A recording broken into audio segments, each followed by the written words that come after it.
আমি মমতা ব্যানার্জি পশ্চিমবঙ্গের বিধানসভার একটি আসন পূর্ণ করার উদ্দেশ্যে মনোনীত হয়ে সত্যনিষ্ঠার সাথে প্রতিজ্ঞা করছি যে আমি বিধি দ্বারা প্রতিষ্ঠিত ভারতের সংবিধানের প্রতি সম্পূর্ণ শ্রদ্ধা ও নিষ্ঠা জ্ঞাপন করব এবং আমি ভারতের সার্বভৌমত্ব ও অখণ্ডতা রক্ষা করব।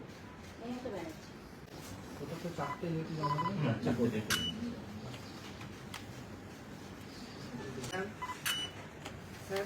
ঠিক আছে, সবাই দেখে এদিকে ম্যাম, স্যার এদিকে।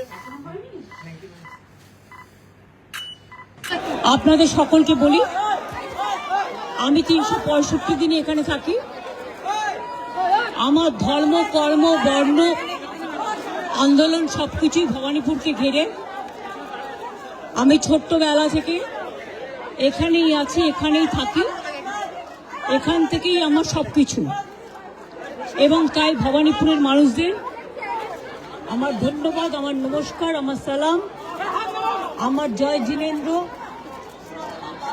ভালছো বলে, সত শ্রী আকালজি বলে সবাইকে নমস্কার নমস্তে জানিয়ে আপনাদের সকলকে অসংখ্য ধন্যবাদ জানিয়ে আমি আমার নমিনেশন যেমন ফাইল করলাম, আমি চাই আমার ভবানীপুর কেন্দ্রের সাথে সাথে 294টা কেন্দ্রেই আমাদের তৃণমূল কংগ্রেস এবং জোড়া ফুল তাদের প্রত্যেকটা প্রার্থীকে ভোট দেওয়ার জন্য আমি বাংলার মানুষকে অভিনন্দন জানাবো।